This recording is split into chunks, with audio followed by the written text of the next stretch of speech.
창세기 1장 29절, 창세기 29장 1절부터 25절을 가지고 야곱의 결혼이라는 제목으로 말씀을 드립니다. 설 잘 쉬셨습니까? 네. 목사님 잘 지내셨어요? 네.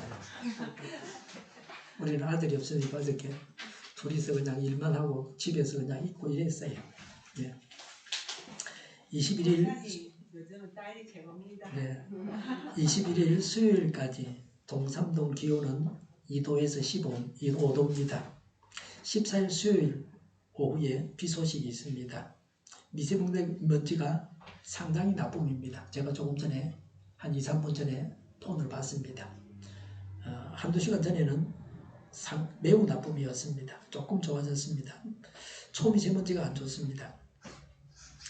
미군 철수를 주장하고 적화 통일도 좋다고 하는 사람, 동성애 차별금지법을 만들려고 하는 사람, 무조건 풀어줘가지고 국가부채가 늘어나게 하는 사람, 이런 사람들이 나라를 통치하면 나라를 망하게 합니다.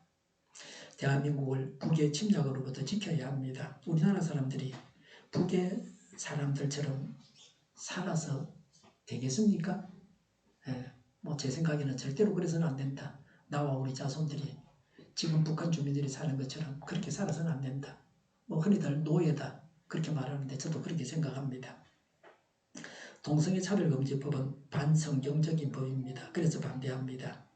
미국의 트럼프가 바이든보다 지지율이 높은 것은 미국 민주당이 동성애 차별금지법을 주장하는 사람들이기 때문입니다. 카트도 민주당 사람으로서 교회 열심히 다닌다고 제가 좋다고 생각했는데 그 사람도 차별금지법을 만들자고 하는 그런 사람이었어요.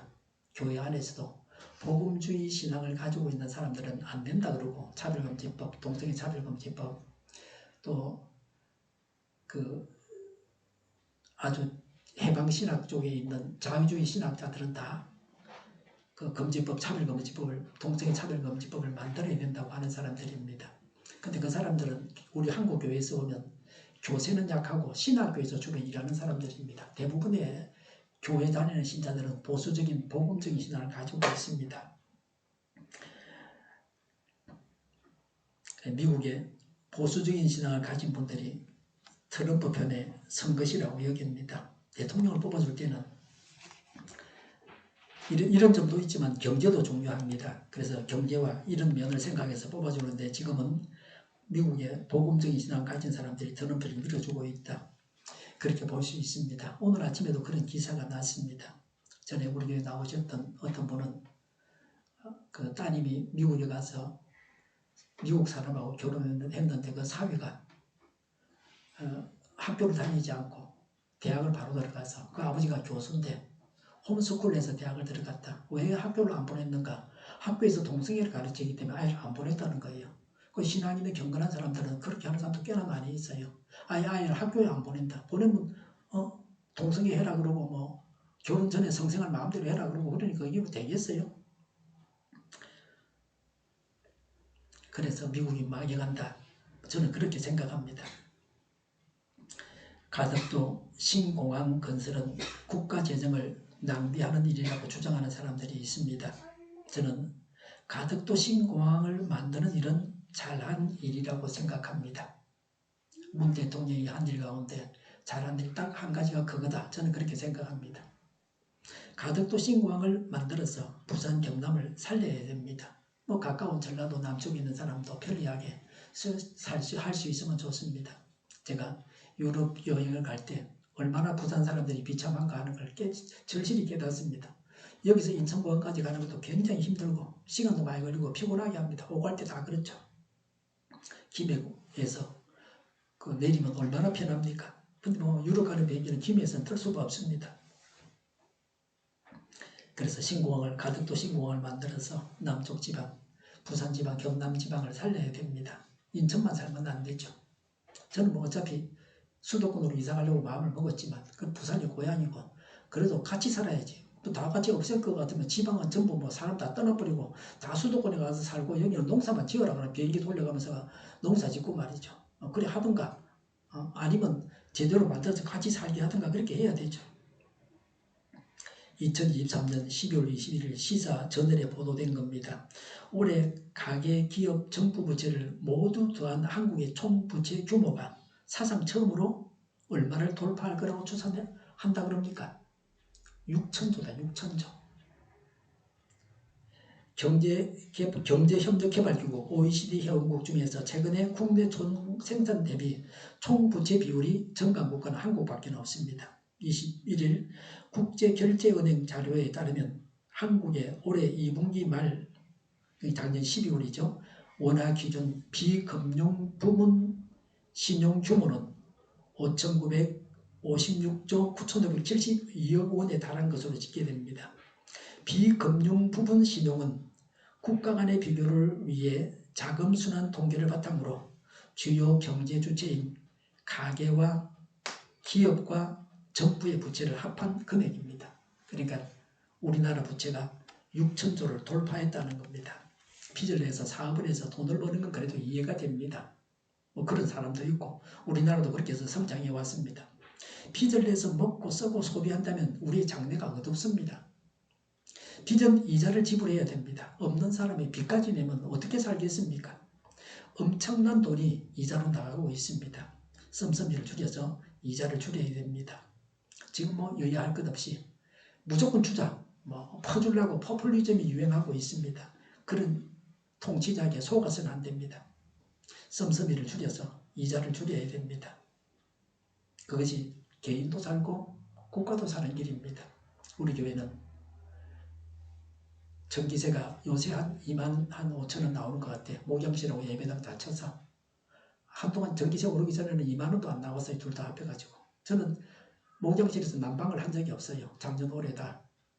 올해는 알리에서 5리터 바지를 하나 22,100원 주고 샀어요. 국내에서는 그 값에 살 수가 없어요. 그것도 어떤 바지보다 그게 따뜻해요. 앉아있으면 춥거든요. 운동 나갈 때는 옷을 다 벗어요. 앉아서 일할 때는 막 껴입어요. 노숙자 수준으로.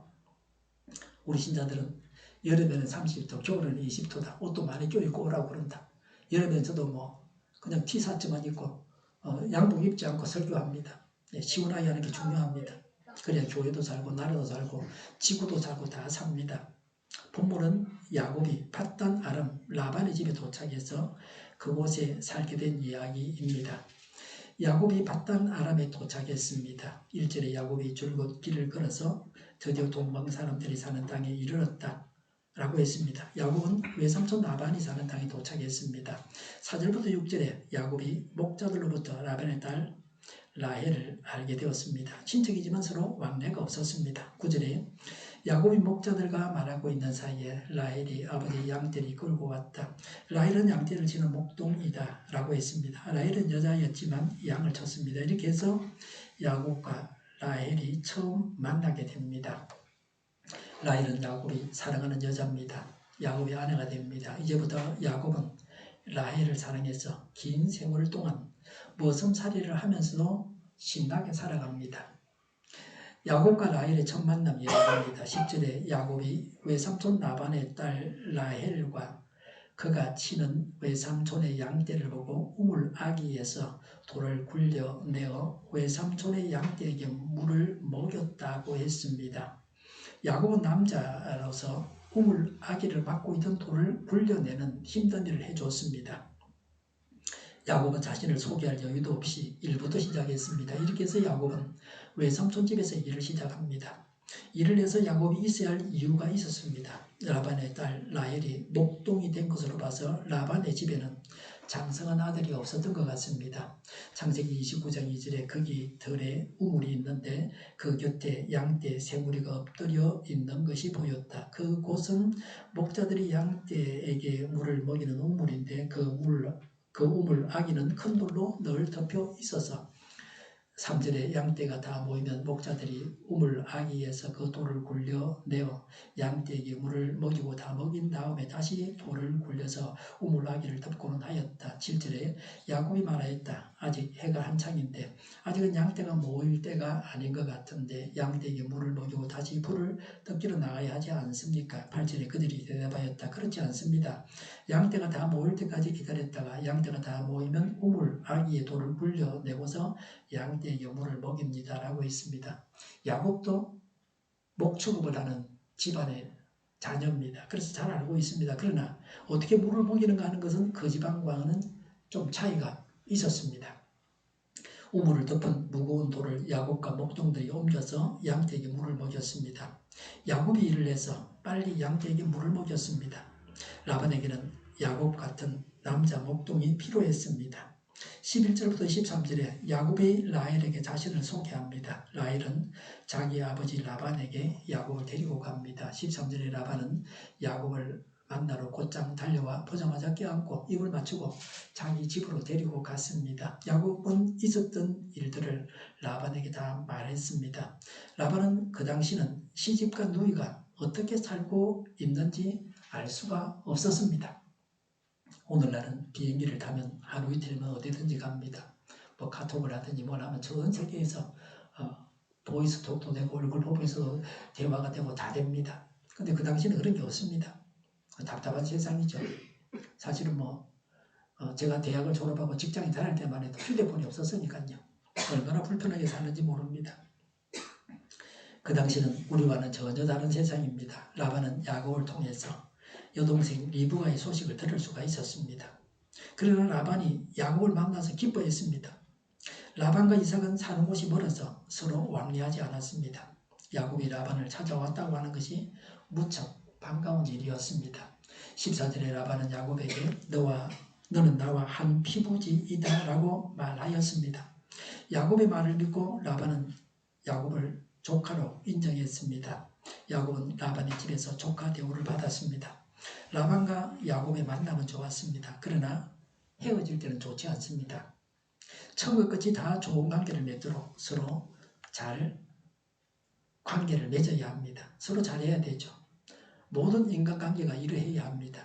보통 부부가 만나서 처음엔 좋아서 만나지만 나중에는 원수라 그러잖아요. 왜 같이 살다 보니까 싸우고 그러는 거죠. 어제 여기 아파트 지하수 받는 곳에서 두 사람이 말다툼을 하는 걸 봤습니다. 나이가 한 50대 60대 되는 어른들이었어요. 장성한 몸집이 큰 남자들이었는데요. 제가 보기엔 사소한 일로 보였습니다. 말꼬리 잡고 그러는 거죠. 한 사람이라도 참으면 금방 끝날 것 같았습니다. 명절에 잠시 다니러 온 사람들이기 때문에 평소에 없었던 일들이 발생했습니다. 우리 동네에서 그런 일은 좀처럼 없어요. 만나면 싸울 일도 생깁니다. 그래서 항상 좋은 관계를 맺어야 됩니다. 부모와 자녀, 부부 이런 사이는 계속해서 봐야 하는 사이이기 때문에 더욱 신중해야 됩니다. 한 번 보고 안 보고 사는 것 같으면 다시 안 만나면 되잖아요. 그러나 이런 관계는 부모와 자녀 또 부부는 계속 봐야 되는 사이이기 때문에 잘해야 됩니다. 얼마 전에 신문에 아들이 아버지를 때리고 길에서 사람들이 보는 데서요. 아버지는 흉기를 들고 아들하고 싸웠다. 경찰도 오고 그랬다. 그런 부도덕하고 불행한 일이 발생하지 않아야 됩니다. 잘못하면 법적인 저촉도 받겠죠. 처벌도 받을 겁니다. 부모라고 해서 또 자녀라고 해서 함부로 말하고 행동하면 안 됩니다. 상대의 사정과 기분과 처지를 헤아려야 됩니다. 서로 삼가 조심해야 됩니다. 우리나라 같으면 사위는 손님이라 그러잖아요. 그래서 사위하고 우리나라에서는 별로 저갓집하고는 갈등이 그래도 적은 편이다. 근데 시엄마하고 며느리나 이게 사이가 그게 아니에요. 종처럼 생각한다. 딸도 아니고 말이지. 그러니까 사이가 나빠질 수밖에 없어요. 그 누구 잘못을 콕 찍어서 말할 수가 없다. 제 생각에는 며느리도 손님으로 생각해야 된다. 이제는 말이죠. 잘 지내는 분들 보면 그래요. 애 키우고 힘든데 오면 내가 대접하고 그러지 설거지도 안 시킨다. 그렇게 말하는 분도 있어요. 그래야 시엄마하고 며느리 사이가 좋아지는 거예요. 하나님은 야곱이 원하는 대로 지켜주셔서 어려움 없이 라반을 만나게 하셨습니다. 그름을 인도하시고 일을 이루시는 하나님이십니다. 하나님을 믿는 자는 담대하게 행하고 일하고 나아갈 수 있습니다. 우리가 이루실 하나님을 믿고 담대하게 행할 바가 무엇입니까? 라반과 야곱은 혈육의 정을 느끼며 만남을 기뻐했습니다. 친척으로 당연한 애정을 느끼고 사랑했습니다. 우리는 피를 나눈 사람들끼리 애정을 가지고 있습니까? 형제와 친척을 사랑함으로 내가 행해야 할 바가 무엇입니까? 가족을 버린 자는 믿음을 버린 자라는 말씀을 기억해야 합니다. 14절에 야곱이 한 달을 라반의 집에 머물러 있었습니다. 야곱은 아무런 조건 없이 잠시 다녀온 사람처럼 한 달 동안 살고 있었습니다. 야곱이 라반과 함께 살 수 있었습니다. 모든 일들이 순조롭게 되어갔습니다. 그러나 야곱이 밧단 아람에서 살아가는 생활이 쉬운 것만은 아니었습니다. 야곱은 아버지 집을 떠나서 외삼촌 집에서 대접받는 사람이 아니고 일하는 일꾼, 머슴이 되었습니다. 실제적으로 말하면 그렇습니다. 콕 찍어서 간단하게 말하면 그렇습니다. 그걸 빙빙 돌리고 그러면 이해가 어려워집니다. 요셉이 이집트에 노예로 팔려갔던 것과 비슷합니다. 가진 것이 없으면 일을 해주어서 결혼도 해야 됩니다. 그냥 결혼합니까? 결혼 지참금이라는 게 있습니다. 남자가 여자와 결혼해서 여자를 데리고 올 때 지불해야 하는 금액이 있습니다. 이런 고생을 통해서 야곱은 이스라엘로 세워지게 됩니다. 주어진 고생을 기쁨으로 여기고 나를 위한 연단으로 알고 감사하면서 받아야 합니다. 라반과 야곱의 근로 계약을 맺게 됩니다. 라반과 야곱이 근로 계약을 맺습니다. 15절부터 19절에 라반은 야곱에게 일을 시키면서 품삯을 뭘 줘야 하는지를 물었습니다. 아무리 족하지만 공짜로 일을 해서는 안 된다고 했습니다. 야곱은 외삼촌의 둘째 딸 라헬과 혼인하게 해달라고 했습니다. 그래서 7년 동안 일을 해주기로 했습니다. 7년 일하면 종살이 7년 해주면 그걸 지참금으로 해서 야곱이 사랑하는 라헬과 결혼시켜주겠다는 겁니다. 라헬은 둘째 딸입니다. 라반도 자기 딸을 조카와 결혼시키는 것이 낫다고 하면서 함께 살자고 했습니다. 지금 야곱이 나타나지 않았으면 처녀로 가부가 되고 할머니 되고 늙어 죽고 파이라. 야곱이 왔으니까 라반도 지금 야곱이 온 것이 자기에게는 구세주의 완전히 게요.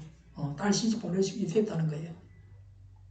야곱이 라반을 위해서 7년간을 일을 해주면 라헬과 결혼하게 해주겠다고 했습니다. 야곱이 주고자 하는 노동을 라반이 받기를 원했습니다. 라반이 주고 싶은 딸을 야곱은 받기를 원했습니다.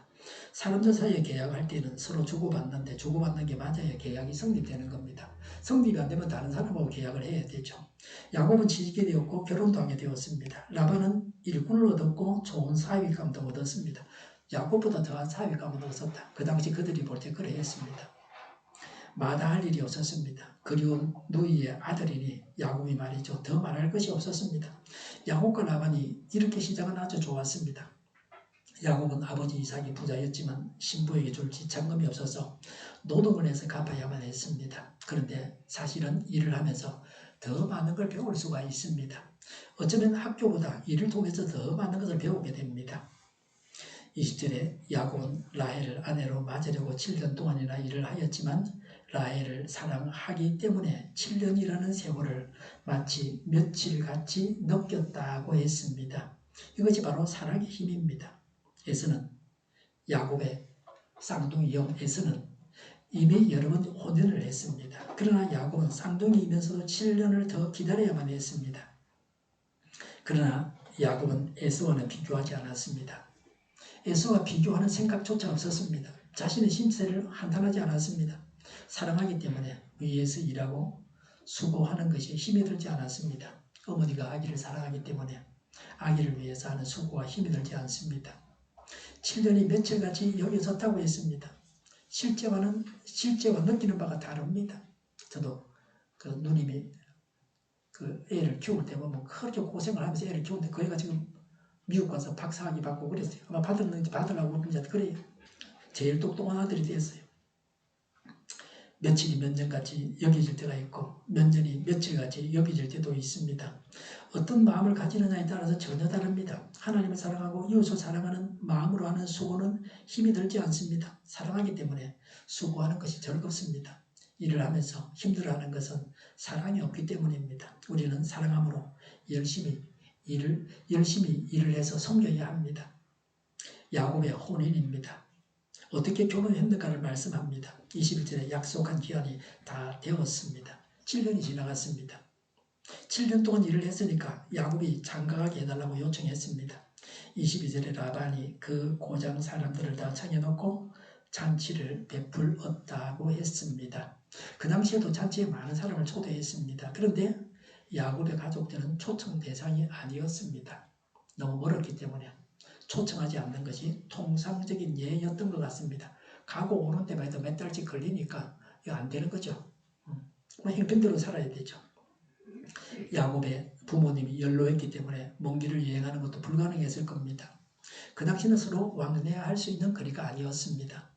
23절에 라반은 큰딸 레아를 데려다가 신방으로 들여 보냈는데 야곱은 그것도 모르고 레아와 동침하였다.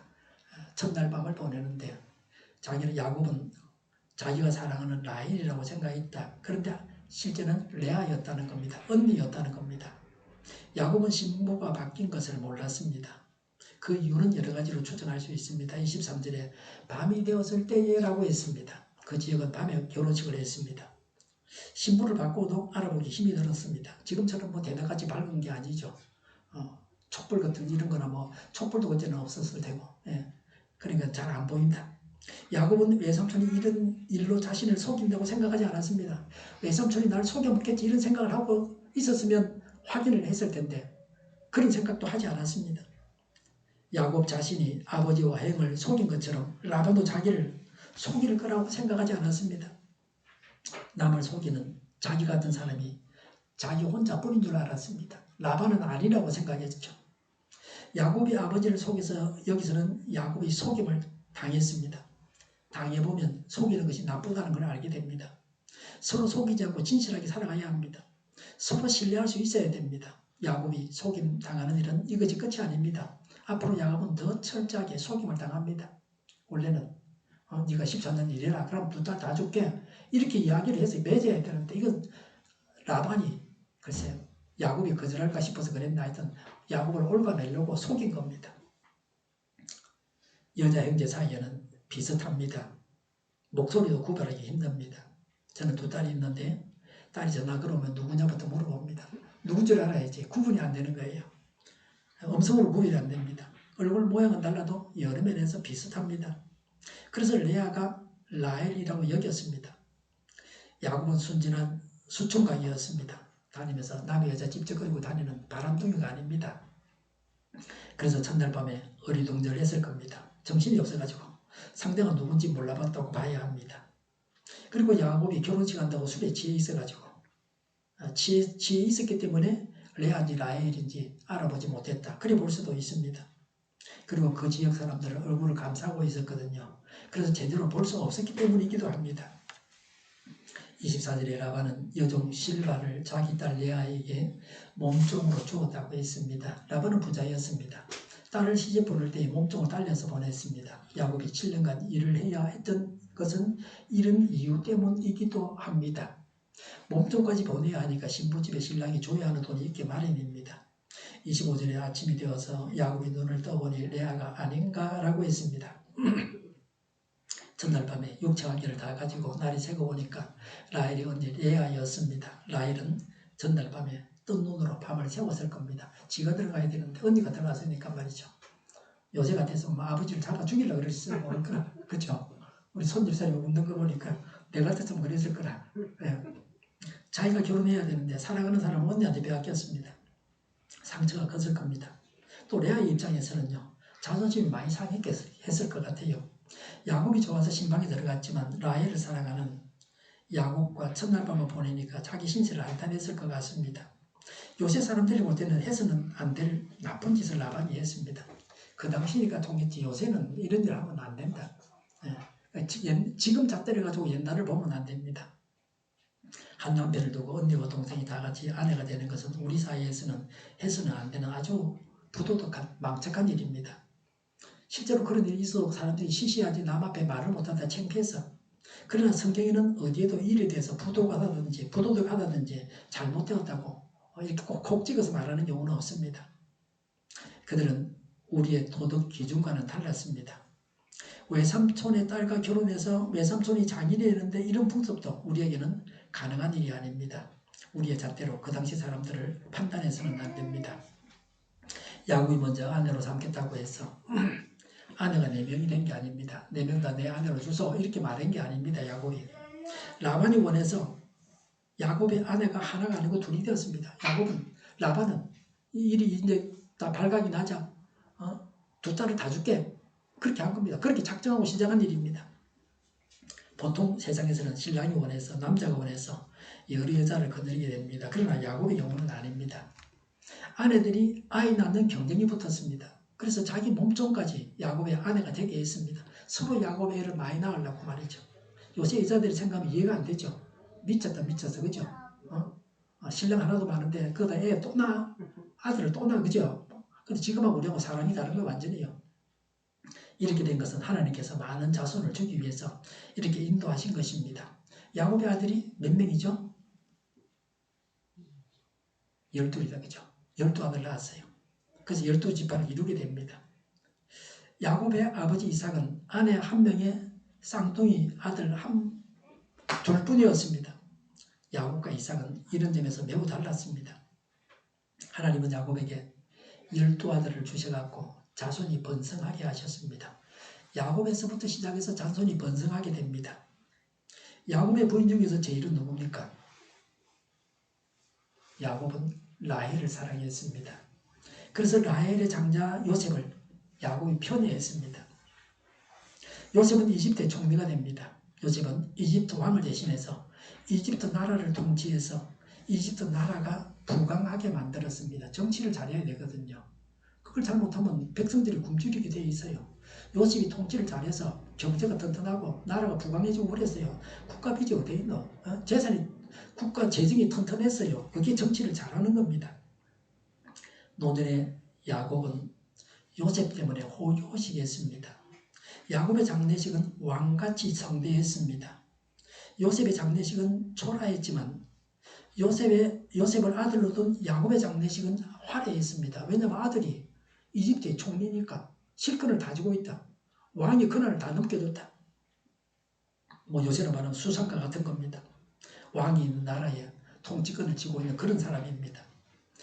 야곱은 이집트에 살고 있었지만 야곱은 가나안 땅에 묻혔습니다. 그건 아무나 할 수 있는 일이 아니에요. 굉장히 먼 일입니다. 요셉 덕분에 그렇게 할 수 있었습니다. 요셉의 시신은 이집트 할 때 가지고 가게 됩니다. 총리로 있다고 죽은 것도 아니고 죽고 나서는 자기 시신을 자기가 어떻게 하지를 못하죠. 요셉의 아들이 총리가 되었으면 모르지만 그런 것도 아니잖아요. 하나님은 요셉에게 복을 주셔서 야곱이 노전에 세상적으로 부족함이 없이 살게 해주셨습니다. 야곱이 요셉을 사랑해서 하나님께서 요셉에게 복을 주셨습니다. 이집트는 그 당시 이웃의 유일한 강대국이었습니다. 요셉이 이집트 나라의 최고 통치자가 된 것은 상상도 못한 일이었습니다. 야곱이나 누구도 하나님께 그렇게 되게 해주십사고 강구해서 되어진 일이 아닙니다. 하나님은 엄청나게 큰 일을 행하셨습니다. 강대국의 최고 통치자는 세상적으로 볼 때 엄청나지만 하나님 안에서는 그리 대단한 일도 아닙니다.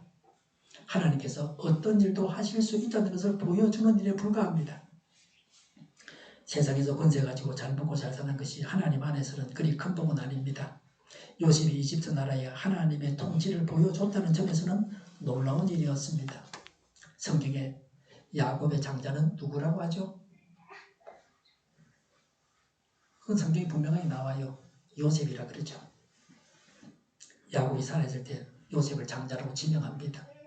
요셉은 명목상의 장자입니다. 실제 야곱의 장자는 누굽니까? 레아의 4번째 아들 유다가 야곱의 장자입니다.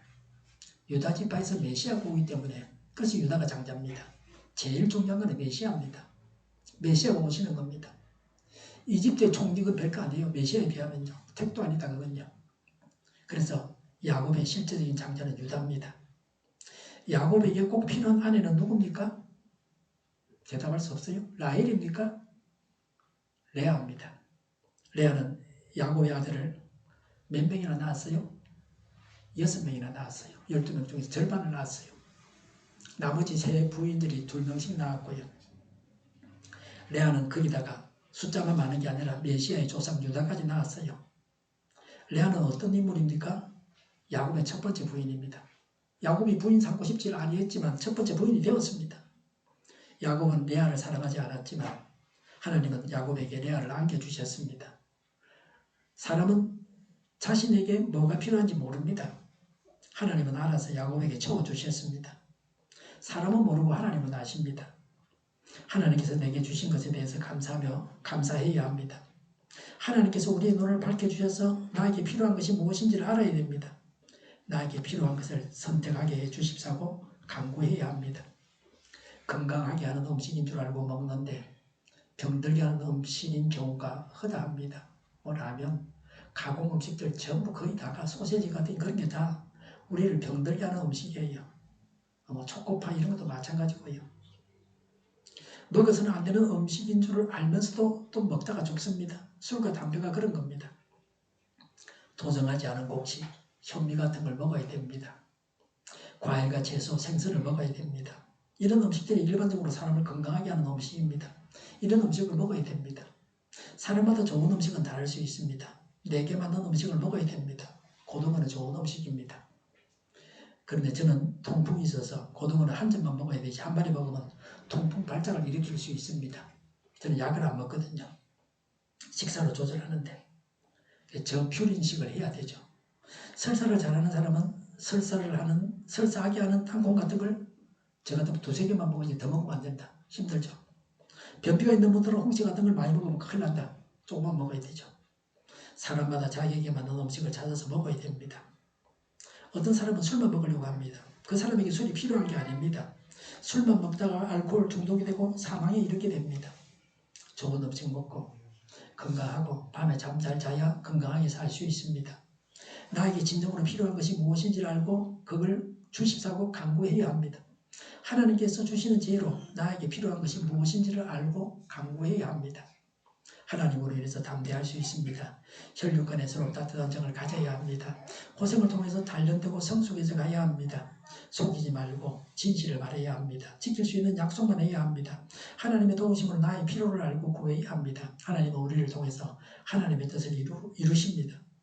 단련되고 성숙해져 가고 하나님으로 인해서 담대하고 속이지 말고 진실을 말하고 지킬 수 있는 약속만 하고 하나님의 도우심으로 나의 필요를 알고 하나님의 뜻을 이루어 가야 합니다. 기도하겠습니다. 단련되고 성숙해져 가게 하옵소서. 하나님으로 인해서 담대하게 하옵소서. 속이지 말고 진실을 말하고 지킬 수 있는 약속만 하게 하옵소서. 하나님의 도우심으로 나의 필요를 알고 하나님의 뜻을 이루게 하여 주시옵소서. 저희가 강물처럼 흘러가게 하여 주시옵소서. 교회가 분열되지 않고 하나가 되게 하여 주시옵소서. 교회가 목소리를 내게 하옵소서. 전쟁이 그치고 평화가 오게 하여 주시옵소서. 성경을 대적하는 자가 없어지게 하여 주시옵소서. 주사파와 공산당과 이적단체들과 적과 통일로 나아가게 하는 자들이 없게 하옵소서. 이 땅에 다시는 전쟁이 일어나지 않게 하옵소서. 적과 통일되지 않게 하옵소서. 자유민주 국가로 전쟁에는 평화롭게 통일을 이루게 하옵소서. 하나님을 대적하는 법과 있어서는 안 될 법을 만들지 않게 하옵소서. 이스라엘 법을 폐기하지 않게 하옵소서. 재판이 지연되지 않게 하옵소서. 정의로운 판결이 내려지게 하옵소서. 정치적 판결하는 자들과 악한 판결하는 자들이 사라지게 하옵소서. 일하는 자들이 정당한 대우를 받게 하여 주시옵소서. 놀고 먹는 자가 없게 하여 주시옵소서. 일을 만드는 자가 아니고 일을 하는 자가 되게 하여 주시옵소서. 파업과 시비가 그치게 하옵소서. 나라를 망하게 하는 모든 규제들이 사라지게 하옵소서. 군대도 갔다 오지 않고 국회의원 하겠다고 하는 자들이 없게 하옵소서. 눈먼 지도자, 악한 지도자, 자기 배만 부리는 지도자가 사라지게 하옵소서. 앞을 보고 선한 것을 분별해 살고 앞길을 제시하고 섬기는 진정을 있게 하여 주시옵소서. 하나님께서 주신 건자를 섬기는 자가 강해지게 하옵소서. 지도자들과 이 백성들에게 선한 것을 분별하는 지혜를 주옵소서. 나아갈 길을 알게 하시고 취할 것과 버릴 것을 알고 행하여 흥하게 하옵소서. 적절한 때 고칠 것을 고치게 하옵소서. 업무바에 강표하시고 업무에 충실하게 하옵소서. 쓰레기 등을 뒤지지 말고 성경에서 부모를 찾게 하옵소서. 기도하는 기쁨, 응답받는 기쁨, 성도리 모여서 교제하는 기쁨, 말씀이 주는 기쁨, 예배드리는 기쁨을 누리게 하여 주시옵소서. 우리 동일교회가 만드는 집 하게 하여 주시옵소서. 저희의 간절한 간구에 응답하여 주시옵소서. 예수 이름으로 명하노니 모든 병만은 물러가고 몸의 모든 부분들 온전하게 될지어다. 신유의 기적을 베푸셔서 지금도 저희의 질병을 고쳐 주시옵소서. 병중에 있는 모든 자들을 고치시고 낫게 하여 주시옵소서. 갇힌 자를 풀어서 주시옵소서. 자유하게 하여 주시옵소서. 제국 교육과 나라의 민족을 불쌍히 여겨 주시옵소서. 모든 낙한 것들을 제거하여 주시옵소서. 하나님께서 기뻐하시는 교회와 나라가 되게 하시며 경제가 나아지고 경상주의하고 육수지 확전을 유지하게 하시며 출산율이 올라가고 출산의 기쁨을 누리게 하여 주시옵소서. 가공음식들이 건강하게 하는 먹을거리가 되게 하시며 늘 맑은 공기를 마실 수 있게 하여 주시옵소서. 어렵게 문제들이 해결되게 하여 주시옵소서. 청인들의 앞길이 열리고 함께 영광을 누리게 하옵소서. 우리나라가 마약 청정국이 되게 하시며 국가부채, 안전부채, 가계부채, 기업부채, 각종 부채를 다 갚게 하옵소서. 흐름과 자생공급이 원활하게 하여 주시옵소서. 주 예수 그리스도의 은혜와 하나님의 사랑과 성령의 사귐이 단련되고 성숙해져가고 하나님으로 인해서 담대하고 속이지 말고 진실을 말하고 지킬 수 있는 약속만 하고 하나님의 도우심으로 나의 필요를 알고 하나님의 뜻을 이루겠다고 다짐하는 모두와 함께하기를 빕니다. 아멘.